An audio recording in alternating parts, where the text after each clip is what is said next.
No. Come on, where is it? Dave, it's your Idaho Central app here. Any chance you're missing a debit card? Let's get that taken care of for you. With ICCU's card control, you can turn any card off with the tap of your finger. You got it. And back on again. Out. The closest Idaho Central Credit Union branch is in your pocket. It's the fall kickoff sale at Lithia Ford of Boise. We're going all the way so you can score more for your trade-in and trade up to a new Ford truck or SUV today. Visit Lithia Ford of Boise, where Ford begins in Idaho.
It's time for Ball Talk with Sanford and Johnny. From what's happening on the blue at Boise State to the Mountain West and beyond. The biggest storylines, the best guests, and most outlandish opinions from two dudes who eat, sleep, and breathe college football.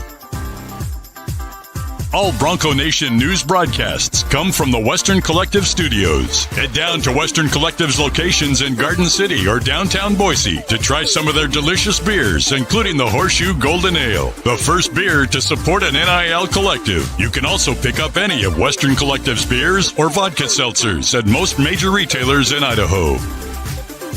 Ball Talk with Sanford and Johnny, featuring former Boise State quarterback and longtime coach Mike Sanford and KTIK 95.3 FM The Ticket's Johnny Mallory on Bronco Nation News.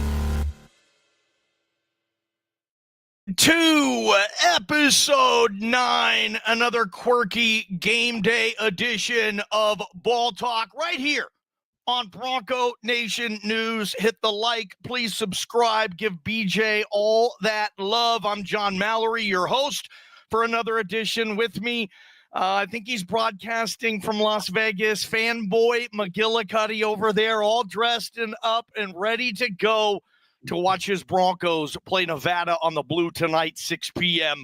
Ball Talk. Going to talk about that game, the Heisman race, the college football playoff, some picks today. Sanford, love these exotic editions of Ball Talk, I'll call it. And, man, you're looking good today. I'll tell you what, you're looking damn good, but I'll tell you who's looking even better. Check out this face right here. Coke Heaft, the best role player in the National Football League, coached him as a tight end at the University of Minnesota. He joins us this morning on the comments right there. He plays for the Tampa Bay Buccaneers. You'll see the long flowing red locks. So we got people watching us in Tampa that getting ready for an NFL game tomorrow, I think, unless they're on a bye. But Cole.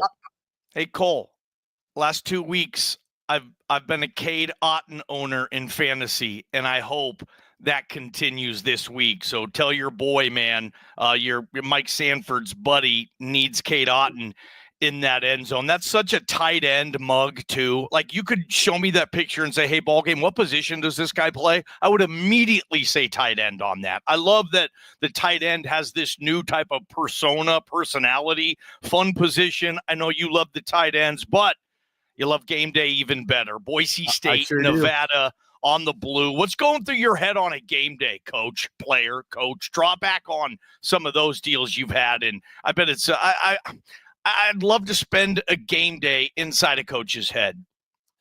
It's a wild time, Johnny. It's a time where there's a lot of sitting around at the hotel. There's a fine line. I think we've talked about it before, but there's a fine line as a coach do you want to occupy a ton of the time of the players so that they have an understanding of the severity of what you're doing? They're not sitting, or laying down on their bed in their hotel room, just staring up at the ceiling and thinking about everything. But then on the flip side, you also want to get the players off their feet so that they're not exhausted from 17 walkthroughs and 15 meetings and sitting in dark rooms. But me as a coach, Johnny, I think the biggest thing that I like to do is get a good night's sleep the night before if I could, because you want your REM sleep and your recovery to be at a spot where you can make good decisions. And that was one thing that I tried to do, is either get a good night's sleep, or if you're playing a night game, particularly one of those 8:00 games, in the case of Boise State tonight, you're playing a 6:00 type of a kick.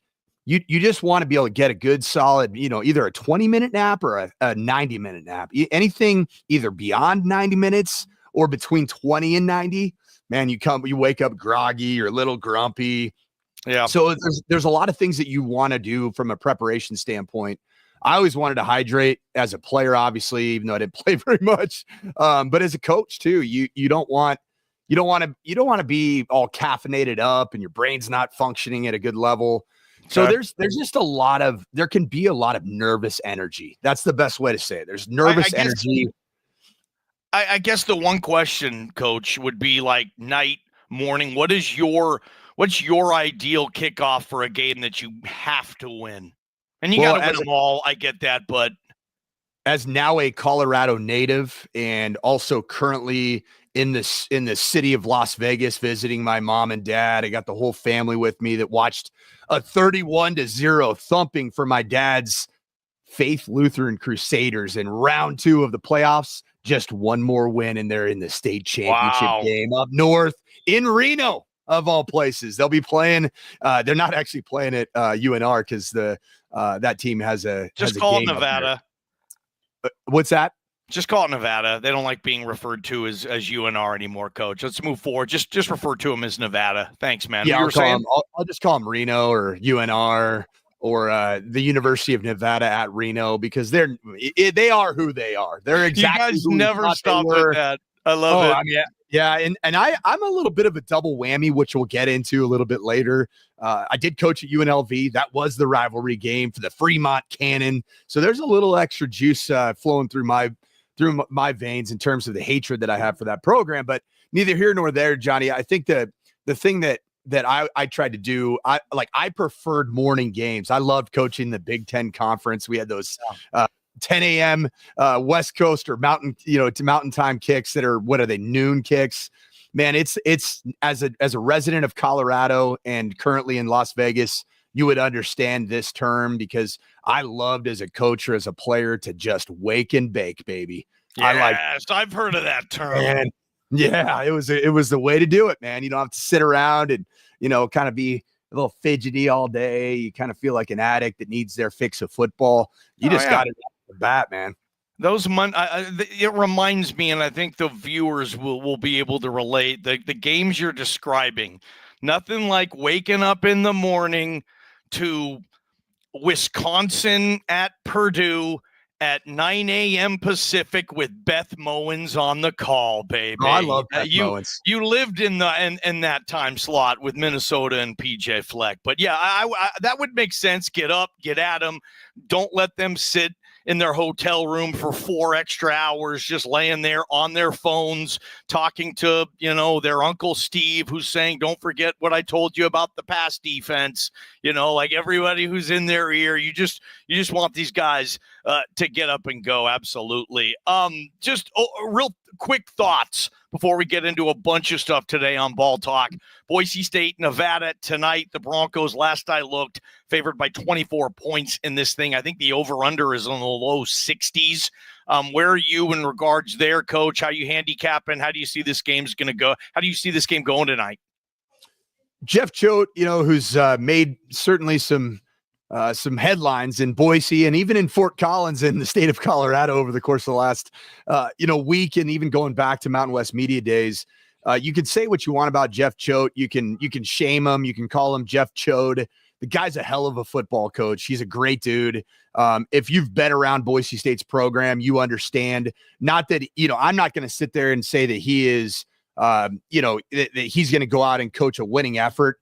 because this team is trended a little bit in the wrong direction over the course of the last few weeks. But I do think he will have his team ready to play, and they will be, the orphan dog, the snarling pit bull in the corner that's just looking to find any slight edge that they can find. And he's doing it right now from a motivational perspective. I guarantee you that. He's talking about all the bells and whistles and the beautiful things that Boise has and the silver spoon that these players are eating out of, this morning in their cereal bowls. And we're just a bunch of guys that play in a glorified high school stadium. We got to earn our respect. We got to make this a football school. It's not a basketball school like it's been the last decade. You know Choate so well, you just can see this is his material type of stuff. Yeah, and I'm not saying it's direct material, but I put myself in his position, and candidly, I like Jeff Choate a lot because I think that while he's got a little bit more of the linebacker kind of mentality, and I love aggressive, creative motivators as head coaches, and that's certainly what I tried to be, unsuccessfully, but that's okay. But yeah. But I just like these types of guys that find any edge that they can find, but are also real dudes. Like there's a lot of guys that you can just you have a room full of players and even coaches in the back of a team meeting when the head coach is up there and everybody's like, dude, this is so freaking formulaic. It's BS. Like we keep hearing the same thing over and over. I just think guys like Jeff Choate that are just real dudes. The players, they run through a dang brick wall for the guy. How far can a pep talk go, though?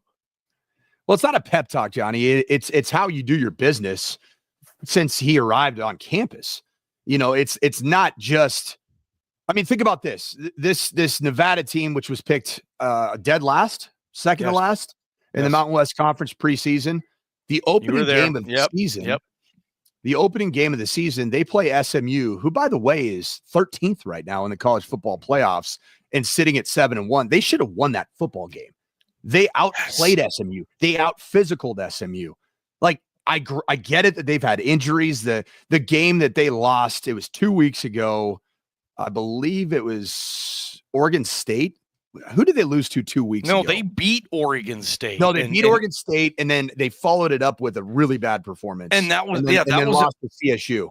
That was a terrific win they had against Was Oregon it San Diego State?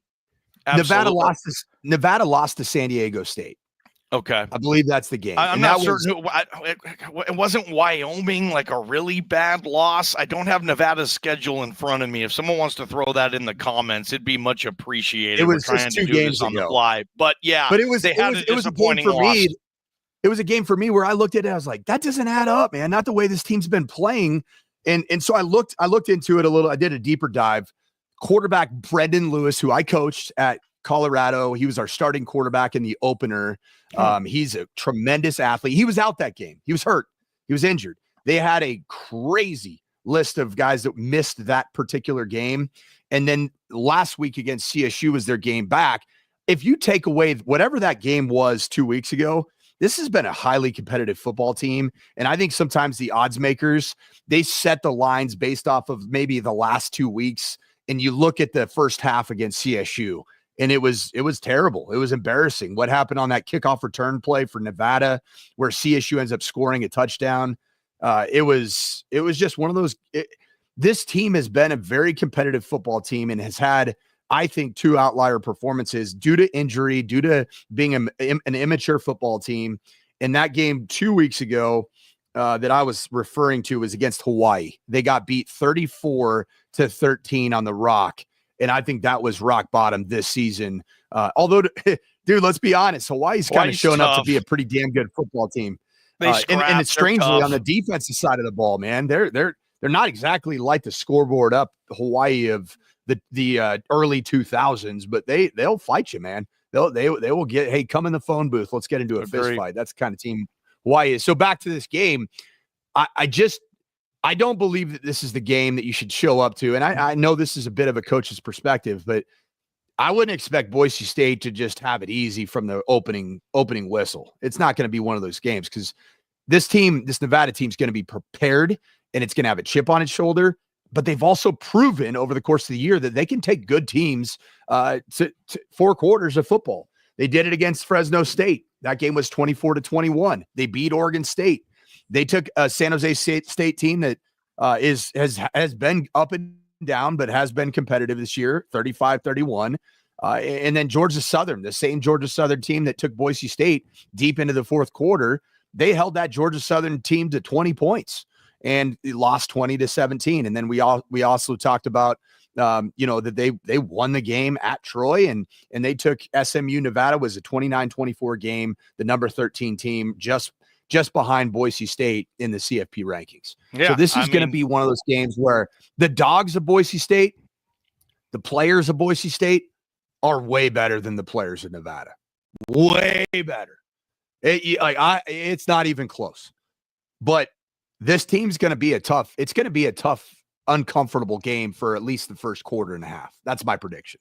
Jeff Choate, and he said this to you, like literally at Mountain West Media Days when you and BJ here on BNN talked to him. You can go back and find that interview if you really want to get ready for this game tonight, Coach. And, salty, I don't know what another term would be, disappointed that he was passed over twice for the job here, and that's been well documented. The other side of that, the Spencer Danielson side of that, if you were him, are you tired of hearing about another dude, maybe, I don't know, pop off about a gig that he didn't get that that you now have? Does that bug you a little bit in the world of coaching that on multiple occasions, and Choate hasn't said, I don't think, anything about it lately. He's all game day. This is in July, right? It's a media days. And he got going a little bit and his heart started racing from the guy you've told me he is. That's the type of dude he is. And all of a sudden, yeah, here he goes. And you see kind of, he wears his emotions on his sleeve. But how does the other coach see that? Spencer Danielson even brought up he even brought up Dirk Cutter. Jeff Choate did, right? They gave Dirk Cutter a shot. Like, if I'm Dirk Cutter, am I pissed? Like, why am I bringing, why is my name up in here? Like, what do I have to do with this? Is there another element? Does Spencer Danielson go to his team and say, guys, this dude right there, yeah, everybody loves him, well respected. He helped build this thing, but he also wants to be your coach. He wants you. He didn't want me. He wanted you. Let's go show him that Jeremiah Dickey made the right decision. Is there any reverse motivation you could see being a factor if we are talking the motivation game before we get to the X's and O's? Johnny, here's the situation. Jeff Choate is from Idaho. He's got family in Idaho. He was influential in the program getting to the place that it is today, as many other people were. Right. Like just to say it was Jeff Choate solely would be ridiculous. I mean, but he was a part of it, just like Chris Peterson was a part of it, not as big of a role clearly as Chris Peterson. But he was a massive part of the growth of Boise State as a program. Even the Dan Paul Hammer, which I'm not sure if you guys got to the bottom of exactly what it came about, but I know that Jeff Choate had a role in the naming of the Dan Paul Memorial Hammer. Like, this is something that, yes, if you're Spencer Danielson, you might be fatigued by the conversation. But on the flip side of that, you're the head freaking coach at Boise State University, a place that has insane amounts of recent and even distant history over the course of the last 25 years. And then going back even 40, 50 years. So it's going to come with the territory. And so you just have to accept it. You have to know it. And you just have to coach your team. You can't worry about all these exterior factors and exterior motivators for your opposing head coaches on the sideline. You coach your team. That's what you do. And if you get caught up in all the pettiness, and Spencer has not, to at least from a public perspective whatsoever. So I would say that that's something that you gotta keep the main thing. The main thing is something that we say way too much in the coaching circles, but that's what it is for me. Wanted to talk about BNN and the coverage at 3 p.m. today. There's going to be a special pregame show. I believe Lithia Ford, correct me if I'm wrong on the sponsorship for your pregame show, PJ, but a couple of special guests from the Boise State, Nevada series and the 2010 game in particular. And really one of the best kickers to play at Boise State, Kyle Brotzman. He's going to be on the BNN pregame show live from the James. So if you're going down to the James, you'll see Kyle Brotzman, you'll see Mitch Burrows, another guy from, I believe, that 2010 team down there, and just talk Boise State, Nevada, Boise State over at the James, 3 p.m. for the BNN pregame show, Coach. And before we get into, I guess, more on the X's and O's side of tonight and the Heisman race, let's do what you do best, man. Let's have some fun. Let's give them another mic drop. Well, yeah, here live from the Western Collective studio in Summerlin, Las Vegas, Nevada. I'm going to drop the mic here, and I'm going to do it with a pretty simple, easy to conjure up a bunch of emotions, and that's the Boise State Broncos are playing UNR, the University of Nevada at Winnemucca, because that's exactly what's going on tonight, and I hate this team. I love Jeff Choate. I've glazed Jeff Choate on this program. Just to make that clear, I hate Nevada. Why do I hate Nevada so much? The face of that hatred is one Chris Ault. A big reason why my dad is not the head football coach at UNLV and got fired after 5 seasons at UNLV. Chris Ault built the Nevada program several times into a nationally relevant team. He was also the type of guy that, at least in coaching circles, and I'll give you a little introspective behind the scenes about how Chris Ault and the Nevada arrogance has been viewed for the last 20 some odd years. Please. Coaches would be like, you know that Chris Ault, man? That guy's an asshole. That's exactly what you would say about Chris Ault. Now, with being an asshole, there was a level of respect, but right now I don't care about that because the University of Nevada at Winnemucca is the worst and most hated program for 2 of the places that I've coached at. Number 1 was Boise State. I would say that we hated Idaho, but they're just not relevant in that conversation. Haven't been for 30 years, Johnny. You can talk about the corner club. It doesn't matter. But the University of Nevada has kept Boise State out of a very significant moment in its history. And kudos to Kyle Brotzman for coming on the program today, again at 3:00 with Mitch Burrows, to talk about it, to face the demons in Nevada week, Nevada Reno week, UNR week. He's doing it. The other place that I coached at was at UNLV. We had a battle for the Fremont Cannon, and I'm in Las Vegas now, so you got my blood boiling. In fact, yesterday afternoon, I was driving to my dad's high school playoff game.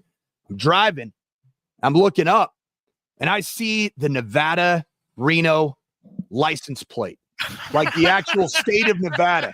I see that ugly little kitten-looking wolf that they have on it, interlaced with that N, and it brought me back to a place in 2005 and 2006 on those same 215 interstate freeways, and I just said, I freaking hate that team. Like, they were the team that kept the cannon for the entirety of my dad's coaching tenure at UNLV. I hate that place. I hate everything about it. I hate going up there to play. I went up there to coach in 2014 after a very tough start to the season. It was a must-win game, not just for the Boise State Broncos season, but frankly for me as an offensive coordinator. And all we did is go up there and hang up more than half 100. 55, I believe, is what it was. Nevada, I hate you. You stink. You smell. You're the worst. Beat the hell out of Nevada tonight, will you? Because they're one of the most hated football programs in the Boise State program. If you know, you know. That's the mic drop. Coach Sanford right here on Ball Talk. Mic drop. Continue to get the score predictions in today. And that kind of brings me, we had a great conversation about this yesterday, I think it was, or maybe it was Thursday on Idaho Sports Talk. We've had so much stuff to talk about lately, Coach, and I know you being in Denver, the sports scene there is just crazy as well. You kind of lose track of the days sometimes, but this is the last scheduled trip the Nevada football team has to play on the Blue. As you know, Nevada, they've been in, I think, 4 conferences together over the years, but Boise State and Nevada aren't going to be in the same conference anymore beginning in 2026, 2025 next year. We don't know the Mountain West schedule yet. They're going to rip it up because the Wazoo Oregon State thing is no longer. So maybe there's a weird chance that Boise and Nevada do play next year, and if it's at the Blue, whatever, but it's not scheduled. So I don't know what the future of this history is, and you know college football better than anybody. Sometimes, in a sad way, rivalries just go away. They just die, Coach. And the Holy War going on tonight, your brother-in-law, the quarterback coach at BYU, that's back, and it's wonderful. But I don't know how Boise State fans feel. I know what they told us on Idaho Sports Talk, and a majority of them were kind of like, Reno, we don't need you anymore. This was really cool in like the 80s and 90s, and yeah, we'll always hate you. You stole something from us. You made out with our girlfriend right in front of us, the 2010 Nevada game. You know, like, we hate you always. You took something from us. That's the truest form of a rivalry. You stole something from them. They stole something from you, and you're pissed off about it forever.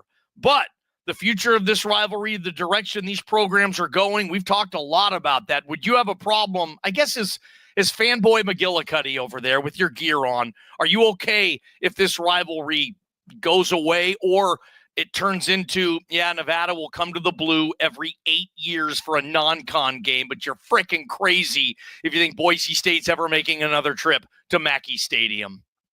I would respond to your question, Johnny, but I can't quite yet because you just called me fanboy McGillicuddy. I'm going to look over at you and your little Seattle flannel with my gray undershirt underneath it. Don't call me fanboy McGillicuddy, guy.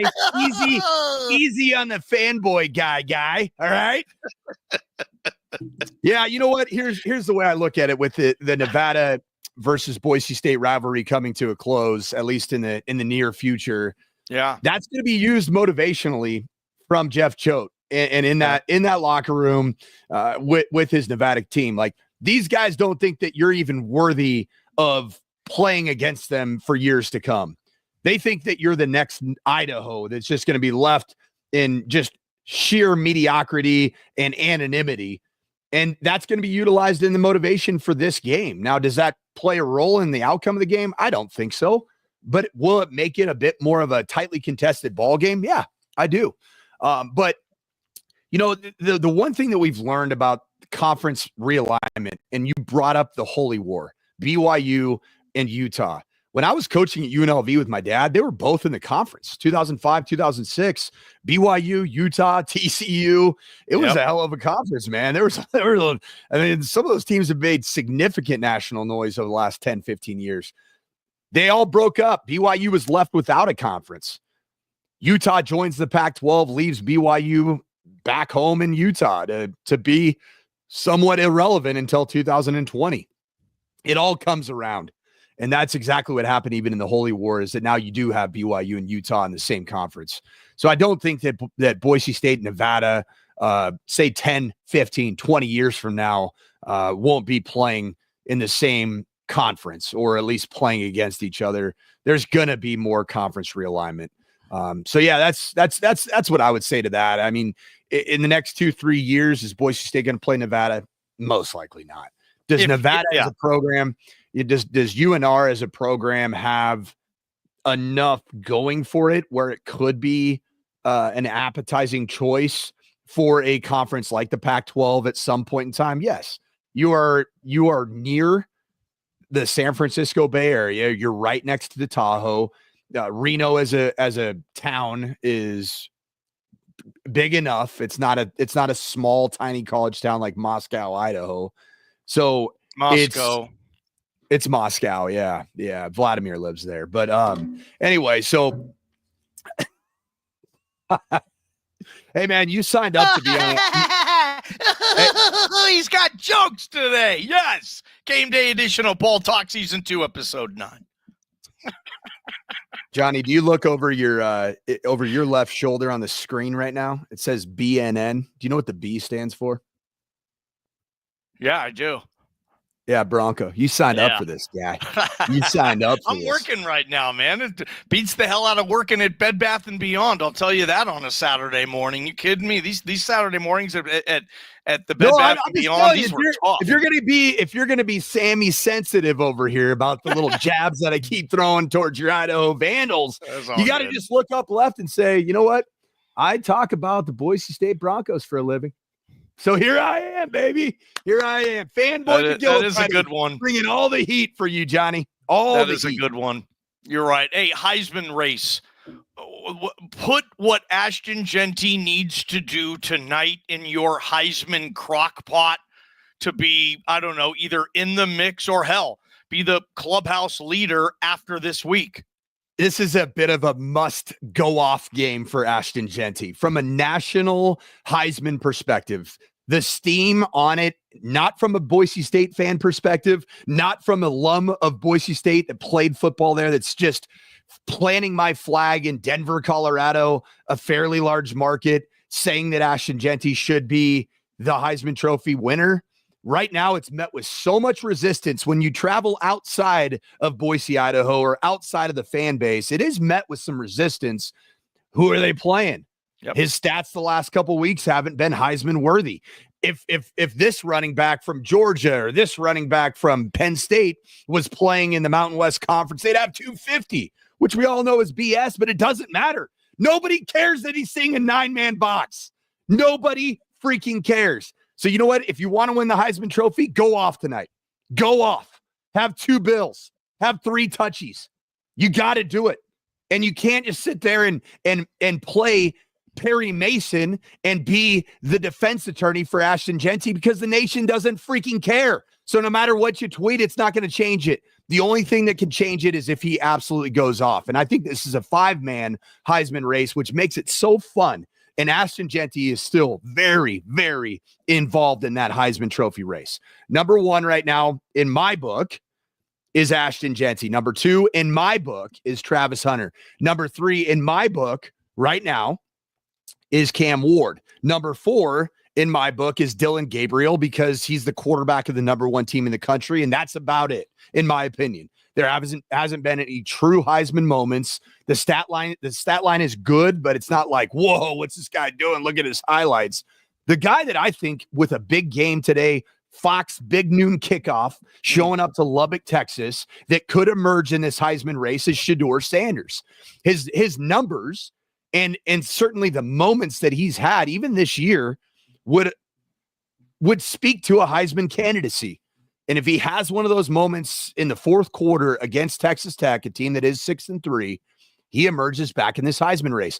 And what I actually think helps Shedeur Sanders in this Heisman race, which is crazy, is that every time he's in front of a microphone, he stumps for Travis Hunter as the Heisman Trophy frontrunner. And I think people are drawn to that level of humility.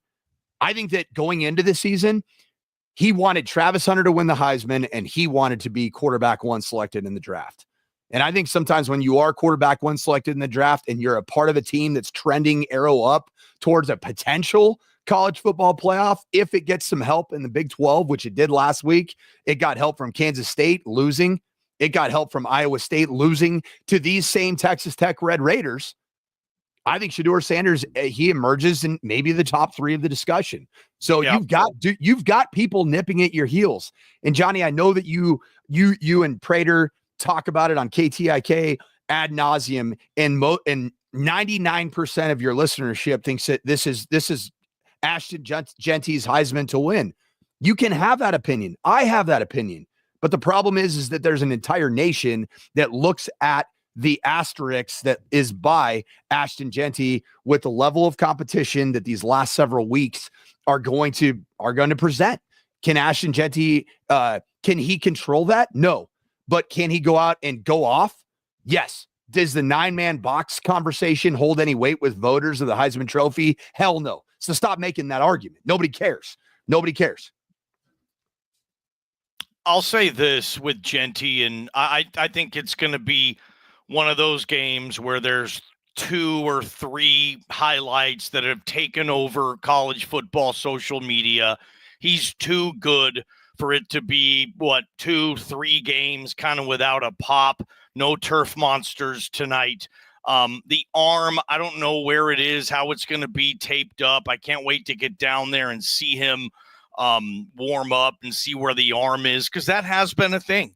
And that's taken away from the strongest stiff arm in America. But I think he runs all over these guys tonight, Coach. And as far as the Heisman, I like your Shedeur play. Look, if Colorado wins tonight, huge stage like you described, and it's Shedeur, not Travis Hunter, stealing the show, then Shedeur will rise way up. I don't know, Ashton needs to keep winning, but that's foregone. They're going to win tonight. Jeanty's going to get a win. Dylan Gabriel's going to get a win. They host Maryland. So for those quarterbacks, though, winning is as important as anything, I think, this year. You're going to have to be on that team that's got a really good CFP type of seed, or Jeanty gets back to what he was doing the first 6 weeks of the season, which is jaw-dropping Heisman highlights that you just don't see every week, with all of the moves, all of the spins, the jumps, College Game Day. My man, Marty Smith. I don't know if you probably met Marty Smith. I met him for the first time this week. Great dude. Great dude. Talked to him for a half hour. He's money. Great journalist too. Yeah, his storytelling. He's like Phenomenal. The best storyteller in the business. Who's the other guy? The Southerner. It's like he does this College Game Day. He talks like this. We're down here in Tuscaloosa, Alabama. We're barbecue. What you're on? He wrote a really good book. You would know it. He wrote a book about the Masters. Anyway, good, really good journalist. But I think Jeanty goes off. I want to comment here on Surf City's comment that Jeanty needs a couple ridiculous 300-yard games. Don't see it. And I know I got animated and say that he's got to go off. I think that, approaching 2 bills with 3-4 tutties in these last several games, it might get the job done. I really do believe that, because for some reason, I just feel like Cam Ward's going to lose a game. I don't know, man. I just feel like he's going to lose a game. I do think that the Travis Hunter, Shedeur Sanders candidacy is one that, insofar as CU does huge things, they're going to keep trending up, but they might lose, man. They could lose tonight to Texas Tech. Dylan Gabriel in Oregon, I just feel like that's almost one of those obligatory quarterback Heismans that if Ashton Jeanty has, say he averages 200 yards per game in his remaining games, he averages, we'll say 3 touchdowns between receiving and rushing. I still think that what he would do, I think that there would be a feeling towards voters. Let's do something different this year. We always just give it to the Alabama quarterback or the Oklahoma, whatever. Let's do something unique and different. Because Dylan Gabriel hasn't given us those wow moments that Kyler Murray or Baker Mayfield or whoever it was. Nix did last year at Oregon. Dylan Gabriel has a better record. He hasn't lost. Bo Nix lost twice. But that program, look at the quarterback play.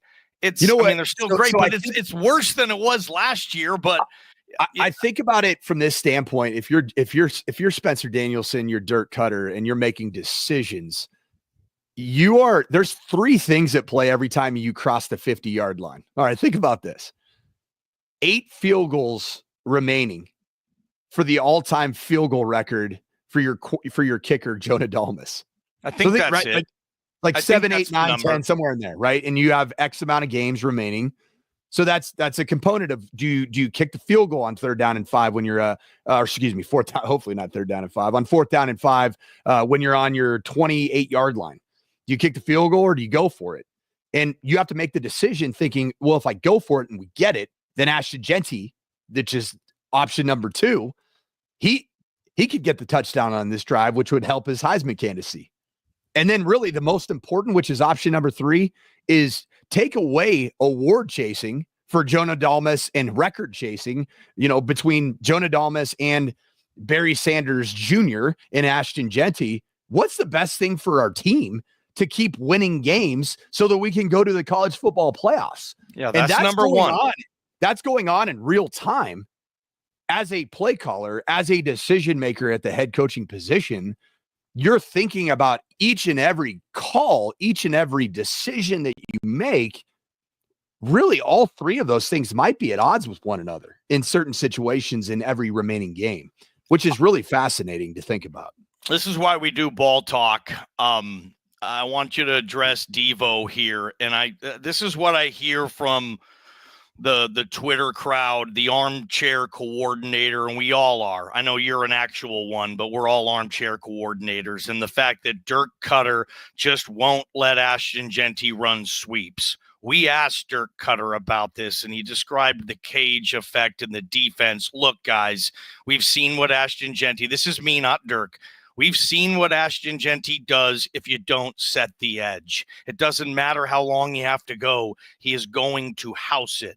So defenses are doing everything possible.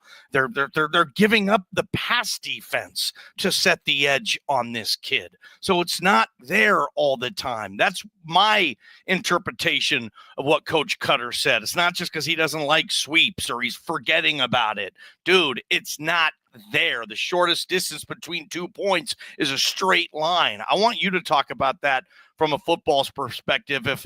When you heard fans, Notre Dame, wherever the hell you were, here in Boise, Coach Sanford doesn't give Jay enough sweeps, Ajayi. All he does is run. I mean, what would you say to someone who doesn't watch the film? Well, I'd think about this, Johnny. If you looked, I'm going to ask you a question here. What have been what was Ashton Jeanty's signature moment this season with a fairly large audience in a win? What was the signature Ashton Jeanty moment this season? You know it. What? Striking the Heisman pose early on. What game? What game got the national narrative, not the Boise narrative? The national narrative is like, yeah, this guy's the Heisman. Oregon. It was Washington State. Oregon really got that rolling. You're right. Lost, I mean, again, right? He's had a million moments, Coach. You're right. They lost the game. You're right. Okay, so I'm in Denver.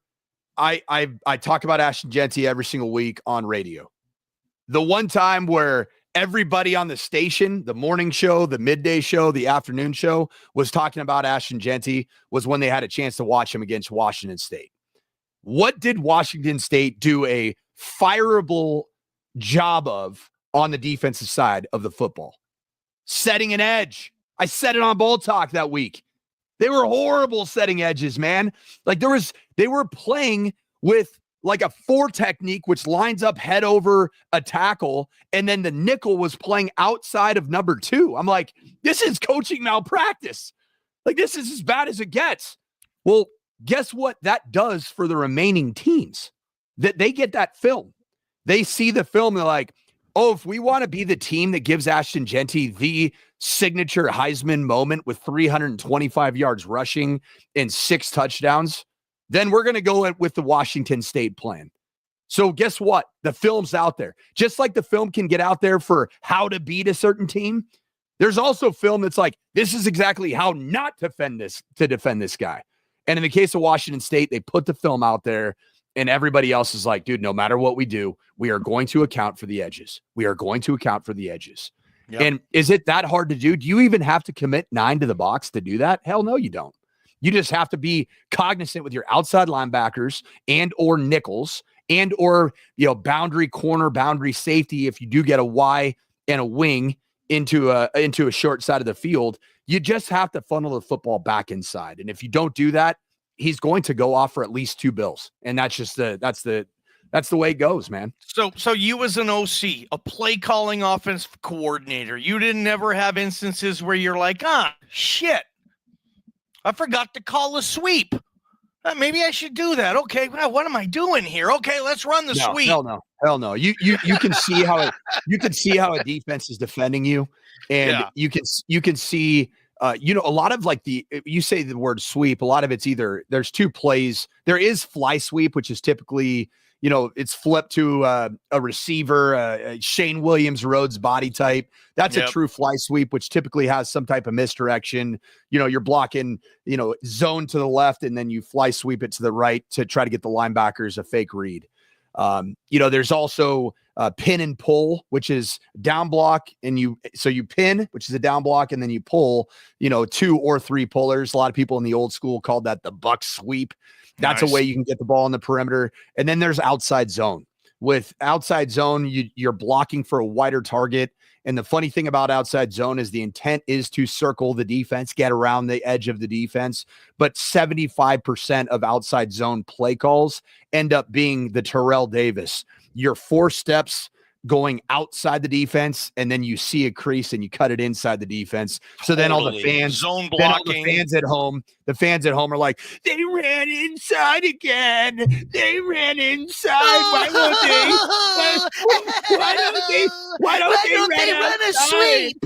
Run it outside. Run it outside. And then the other way, the best way to guarantee an outside run, and you see it a ton in the NFL. It's something that John Gruden ran so much. He'd be like, "Hey, give me bunch right tight, and let's go bunch right tight F counter. We're gonna go 98 toss bunch crunch." That's so Gruden. That's a play that has been utilized for years. Give me bunch tight. Hey, If the Sam linebacker is walked outside of the point man on the bunch, you're going to check it to inside zone weak. We're going to go to 95 front. The alert versus bear front. If we see the bear front, we're going to go V counter, and we're going to run 97 wrap the counter play back to the weak side. Man, I love it. What was my other question for you? I don't know if you have a dry erase board near you. It's a coach house to diagram something for us. I should have planned ahead, but I want you to tell the listeners and Johnny, me. I'm in Vegas right now. It's an absolute modern miracle that I'm sober at this point in time, let alone just ready to just throw some chalk with a grease board. Like, I know I'm at a coach's house, but I mean, my mom keeps this house immaculate. I mean, the odds of my mom allowing my father, who's coached ball for 49 years, to have a grease board available in her house are slim to none. That would get used constantly. All right, well, just explain why cross. Why is it so popular? Why is it money? I mean, all right, I'm going to get it on the college football game. I run it on the college football game all the time. I'm a huge believer in Y cross. I love our listeners. Let's ball talk. Scheme this shit up. Give me some Y cross hold talk. on, man. Hold the hell on. I got a grease board, dude. If you would have said something like, "Hey, will you drop 4 verticals? Hey, will you drop the slant?" And no, you're talking Y cross, man. Next is sluggo seam. I want some sluggo seam talk. That's next week. You're talking dirty to me, man. This is bordering on erotica at this point. Yeah. All right. Y cross. What the hell is it? Why is everybody in love with it? Let's go to the board, baby. Let's go to the board, Johnny. Let's see what we got here. Let's see how we can kind of get this thing greased up right here. All right. Look at Bo Nix and Pat Surtain II right there, huh? They're ready nice to roll. Fit. Nice. Oh fit. yeah. Okay, here we go. I'm gonna pull this sucker up. Ball talk. Hey, pregame show 3 p.m. today. Come back to BNN. BJ's got Kyle Brotzman. That'll be great. Mitch Burrows, a couple of former Broncos here on Bronco Nation News. Like the YouTube channel, subscribe, and for $50 to get this channel for an entire year, what are you doing? Hit the subscribe button next time you go to BroncoNationNews.com. There's your read, BJ Rains. Let's get back to Coach Sanford. All right. Okay. Why cross? Educate. All right. So in the Boise State system, all right, this is we're gonna run this. This is kind of hard to draw, but we're gonna make it work. My angles are not great right now to draw. All right, so we're going to go with gun dock left. All right, and we're going to run play pass. So it'd be an action slide, which would be called dive protection. So the running back is going to come across the quarterback. He's responsible for, say, the nickel pressure, potentially the mic as well. All right. And then he's going to, if insofar as neither of these two do blitz, he's going to be running a swing route. The quarterback's going to show a fake, like, outside zone action, dive the ball down. All right. The Z is going to run what you call an MOR route. Okay. So MOR stands for mandatory outside release. All right. Mandatory outside release. So wherever this corner is, he's got to run through we call it a rubbing fashion. So you got to actually make slight contact with his outside shoulder. And you want to protect the number one in the progression, which is always some type of flat concept. When we had a tight end either attached or in the Y off position, I call that yo. A yo tight end is running what we call a 3-5 flat, which is 3 yards at an angle. So you're working at a 45-degree angle to get to 3 yards of depth. Once you hit that depth, your eyes snap around and you are running 5 yards towards the sideline. Sorry for the squiggly lines. I have a really tough angle to draw here. You're doing great, man. This is wonderful. So that's called a 3-5 flat. All right. The F is going to run a climb route. And the detail on the climb route, this nickel, from an identification standpoint, everybody calls him either the Sam or the nickel Sam. So the route that he's going to run, the acronym is a USOM. The USOM stands for under Sam over Mike. All right. So he's going to climb underneath the nickel and then get over the top of the mic. And then he's looking to get into the opposite hash area at typically 15 to 16 yards of depth. I would say this play is an air raid staple play. It goes back to the Mike Leach origins of the air raid offense. But even before that, we're talking Norm Chow, BYU, which is where Mike Leach studied and developed his own ideology and his philosophies of how to attack. This is the number one play in the air raid offense. Yeah. All right. The X, he's running what's called a Pearl route, PEARL route. What that stands for is he's going to push vertical 10 to 12 yards, and then he's going to the post, which would be the P in Pearl. But then he's going to come back directly at the quarterback in a deep curl. So it's a Pearl for post curl. Typically, so that this is going to be 10 to 12 yards. Some would say that it's off steps, and that would be, it'd be generally speaking 5 steps to the post, or 5 steps vertical, 4 steps towards the post, and then the angle of departure back to the quarterback is the curl. Now, the most important thing here, all right, is that this is a pure progression read. A lot of people call that a PPR. Okay, so a PPR, excuse me, I'm going to erase that so we can have some good film. All right, so on your progression, quarterback after the dive fake, the play action, number 1 is going to be to your 3-5 flat. And I stole this from John Gruden. In a pure progression concept, this is a John Gruden quote, you're going to throw it until they throw up. Just throw it until they throw up. You throw it 63 times in a game, I don't care. Throw it till they throw up. So that's number 1. All right. The funny thing is that this is called Y cross. It's actually, in this case, in this formation, you can run this out of 75 different formations. The cross route, which I called climb, is number 2 in the progression. Okay, so you train the quarterback after the play action fake. You set your platform, and your eyes and your feet are going to number 1. If number 1 is not open, you turn it down. You go to number 2, and so your feet are going to go from this area over to this area, and I call that resetting your camera. Reset your platform, and that's number 2. Number 3 is going to be your Pearl route. And I took it even further, is that if you see this is a curl, right? And then this swing route or wide route, that's a flat route, right? So now your 3 is a curl flat read, which I call this really 3A, 3B, because after you've turned down 1 and 2, this turns now into a flat defender read, a traditional curl flat read. And so then that would be what you got. Now, from a protection perspective. Oh, God. We got man man protection, or this side would be the slide side. So whatever three between two down linemen and an overhang come, the center, left guard, and left tackle would be responsible for it. And then on the right side, you have man side. So typically if it's a 3 technique, 5 technique, these guys are locked up.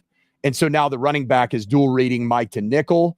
And then the quarterback would be protected really for, say it's a nose and a defensive end. I call them the rush into the boundary and the will. These three would be canceled by these 3 offensive linemen. Okay, now the beautiful thing about this, and this was a touchdown in the Fiesta Bowl in 2014. Nice. The quarterback, at least in the system that we operated with, has the ability, if he sees a safety playing flat-footed in cover 4 on this side or on this side, I know it's getting real wild. I love it. You have the ability to signal a take. All right. What a take is you turn in this route into a post route, which a take means you are going to take the corner, step on his toes, blow the top off. That was Chaz Anderson's touchdown. Grant Hedrick saw the boundary safety playing flat-footed at 8-9 yards. He signaled take, and now he's alert to really supersede his progression read because he loves the look and the stage is set. Wow. And that's how we hit that take post. It was actually all on Grant. It wasn't even game planned. I love it, man. That's the ball talk. I want the breakdown. Before we, I guess, get our prediction on this game, pretty good week for Boise State in the CFP, ranked 12th in the poll. If they win out, they're certainly in the tournament. If you got to hope BYU loses or any type of 1 or 2 loss Big 12 champion would turn into a debate as to who has the better resume, Boise State or whatever 1 or 2 loss Big 12 champion we have. So that's in play for Boise State. I don't think the Broncos are going to be on maybe they'll be on the 11 line and there'll be another team at 12, but I think it's going to be either 12 or 4. I think those are the 2 options. I can't see them putting Boise State at a better seed than a 2-loss SEC or Big 10 team, but I can see them giving Boise State. Wouldn't it be crazy if it's like Ohio State playing, I don't know, let's say Colorado, if they win the Big 12 for the right to play Boise State the next round? I mean, that could be what we're dealing with. I know your brother-in-law doesn't want to hear that, but it could be a Boise State BYU second round matchup. If Boise State can pull off a historical upset, then you get to face your brother-in-law in the Cotton Bowl or whatever they're going to call it. Just your CFP thoughts, kind of where Boise State sits and how you're kind of putting all this into perspective, Coach. Before I go into that, man, that's football. Beautiful. That's beautiful. Talk about an unhinged grease board right there. Like, could you imagine if you're a player and that's what you saw? You're like, yeah, I got it, Coach. I got you. Makes perfect sense, Coach. We're ready to go. I'm ready whenever you want to run it. I mean, let me ask you this, Johnny. In the teaching progression, if you started from the beginning with me, did you follow me? Yes, I got it completely. I mean, right? But like, look at this. Completely. You know what that is? You know what this is right here? What? It's brought to you by Zen Chill 6, man. That's just called being too greased up on caffeine and false nicotine, man. It gets you coaching ball, throwing chalk, man. You love it. How much time have you spent on one play? I mean, what, 10 hours, 20, a day, a week? I mean, you could spend, if you had all the time in the world, you'd take an hour on every play, wouldn't you? Oh, yeah, it happens. Yeah, I don't know the exact time, but man, it's been a lot. It's been a lot. Yeah, so CFP. The thing that I'm expecting, I believe in there's going to end up being ACC chaos. I don't know why. I just have a feeling. I don't trust Miami. I loved Cam Ward. I think he's the reason Miami is where they're at, because I think that Cam Ward covers a multitude of sins, coaching sins by Mario Cristobal, defensive sins by that squad, clock management sins. But at some point it catches up to you when it catches up to you. So I think that could be chaotic. I also am not willing to say, because I do know BYU very well. I know how they've grown their season, but I do believe that there could be chaos in the Big 12 as well. And think about this. if Miami does lose a game, if BYU does lose a game, what does that do for Boise State? I think any team ahead of Boise State in the CFP rankings, Boise State wants them to lose a game, maybe outside of Oregon, because that's kind of Boise. You're good with Boise. Yeah, you want them to keep winning. You want them to knock off anybody, whoever it is in the Big Ten championship game. But could you be a top 4 highest rated conference champion, Johnny? Could you? You mean if the Big 12, say, holds true and BYU runs the table, they're certainly going to get in if there's ACC chaos. I'm saying if there's ACC and Big 12 chaos. If Miami doesn't win the ACC championship game, whoever they're playing, if they don't win that game, they could be 12-1, and now they have to get in as an at-large, and it's going to be a 12-1 Miami versus like a 2-loss SEC or Big Ten team. That's not a tussle. The right, ACC but Johnny, who wants to get in. But the rule is who gets the bye? Who gets the bye? The top 4 conference champions, the highest rated 4 conference champions. So Big 12 chaos and ACC chaos. I believe Boise State could have a first-round bye. The 3 100%. Or the 4. Yeah, that's in play. It's massively in play. I think that is very much in play. It is, man. And then they're going to await the winner of this Ohio, because the 5 line, I think it's either going to be Ohio State or Oregon. Whoever loses the Big Ten championship for me is going to get the 5 seed. Now, if Ohio State loses again and that's 2 losses, both to Oregon, I don't know how the committee's going to handle that. They might, in that sense, give the 5 seed to like Texas, Georgia, or another SEC team that starts winning as well. So Boise State, and then the ACC or the Big 12 will be the 12 seed, right? Yeah. They'll be the 12 seed. So it'll be like Ohio State versus BYU for the right to play Boise State in the Sugar, Cotton, Peach, whatever the bowl is that week. And that would be a really interesting situation to be in, especially if Jeanty wins the Heisman too. You have that extra time where you're not playing and all we're going to be doing is talking about this tournament. I know you're in Denver, Colorado, and even if the Buffs don't make it, you guys will be all over this cool ass first time big ass tournament of college football. We're all going to talk about it. If Boise 100%. State gets that bye and they just hang around in the green room, kind of like, bye week, baby. We're just, and Jeanty has the Heisman.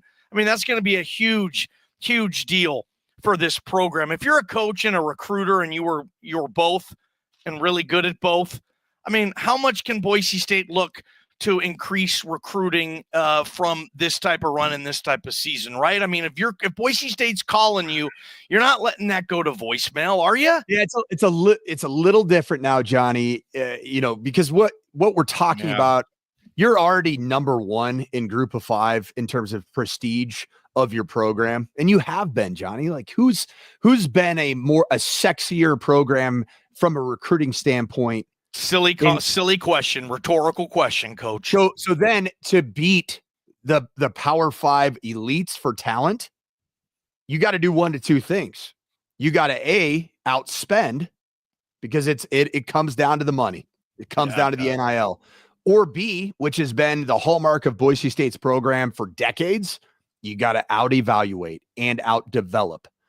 And that's what Ashton Jeanty is. He's the poster child for Boise State out-evaluating and out-developing other players in the country. And so you got to do 1 or 2 things. And I do think that Boise State's doing both. And I believe right now the fact that it is raising NIL money to the point that it's respectable. Now, can you do it with an entire roster? I don't know. And that's why I do go back to this as a Boise State fan. Is Boise State going to be Cheeks next year? No. Hell no. But are you going to have Ashton Jeanty toting the rock? Are you going to have Ahmed Hassanin rushing the passer? No, you're not. No. And so is it just going to be as simple as next man up? You can say that all off season. You can just say, next man up. This is us. This is what we do. Dude, players make plays. Players win games. And you have some special players right now. And that's why my advice to Bronco Nation is enjoy every single second that you do have remaining in this season, because it's not, you don't just reload, man. When you have I knew that this year. I knew that this is one of those teams that was going to have the opportunity to be really special. I had my concerns after the Georgia Southern game. Those concerns were immediately answered in the Oregon game because the defense was such a question mark. Hell, I'd even argue that right now the defense might be the overall strength, right? I mean, they're playing phenomenally.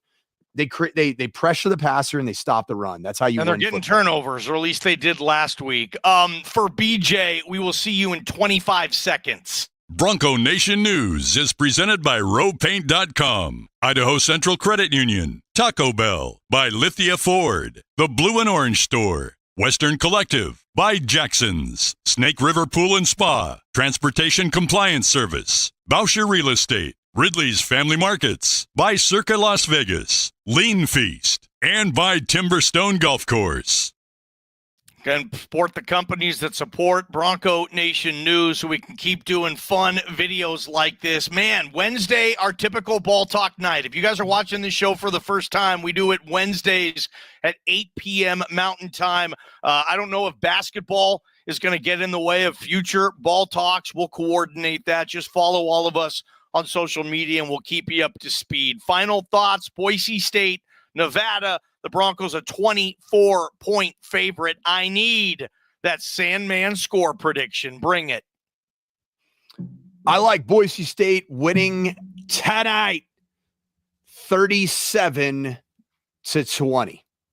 I think it's going to be a bit uncomfortable at the beginning, and I think that the Dogs are going to wear out Nevada, and they're going to win, and it's going to be a fantastic Ashton Jeanty performance.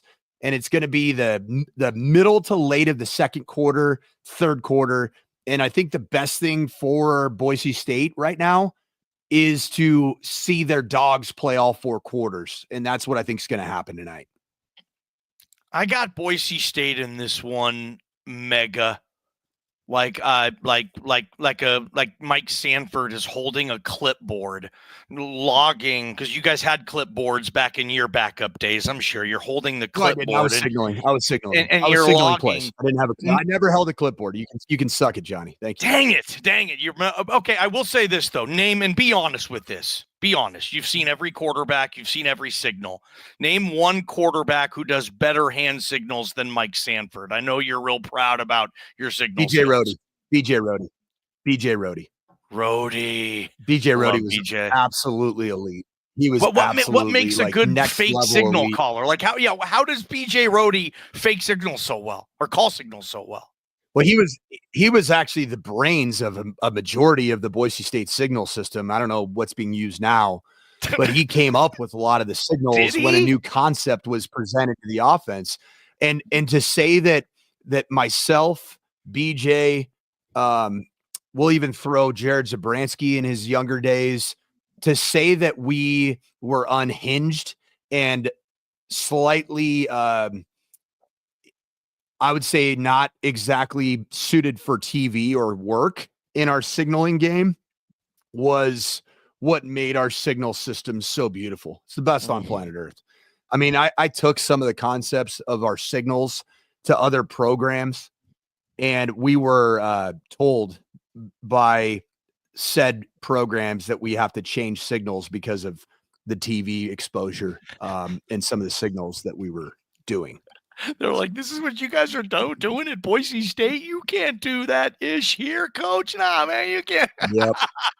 It was a different era, man. When your games were broadcast just in Boise, Idaho, and the state of Idaho on KTVB, we were good, man. We were golden. We could do whatever we wanted. David Augusto on the call. KTVB, the Sandman signal and plays in. I think it's going to be a classic Dan Hawkins, Ryan Dinwiddie beatdown.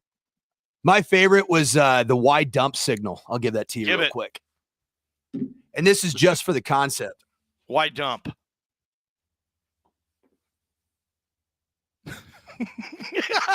No. That's wide dump. No way, dude. You guys did that in a game? Oh, yeah. Oh yeah. How Why does don't? Bart not crack up laughing there? Bart must look at you guys and be like, GFC. Well, see, you Bart guys, was what the are we only doing?" mature. I think he was the only true mature quarterback that was there in the 5 years I played. So we didn't get real unhinged until like 01, 02, Oh, 03, when 04. Dinwiddie was that. So you were Yeah, signaling he was- that to RD. Oh, He yeah. speaks that Yeah, language, right? That's RD's life, man. That's his world. So yeah, it He's worked out playing perfectly. today. RD plays today. If they win, he goes to his third Grey Cup in 4 years. Shoot your boy a text, man. Shoot your boy a text. I'd like to hear from the Sandman. Yeah, he's coaching in the semis today for the CFL. So hoping he does that. Good stuff, Coach. Enjoy the rest of the day. And you guys, aren't they doing a pregame show? Sanford at 3 p.m. You're talking about my guy Kyle Brotzman?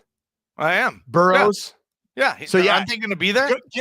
Get your ass to the James, man. Get there. Get to the James. Because it's gonna be absolutely. It's Mitch Burrows, Kyle Brotzman, BJ Rains. I'm sure Ridd'll be there with a cold adult beverage or maybe two. Bedell, maybe will he be around? But it'll be a lead either way. Love it, man. Ball talk. Well, Johnny, Season 2, episode 9. Love ball. Go Broncos, baby. Let's go.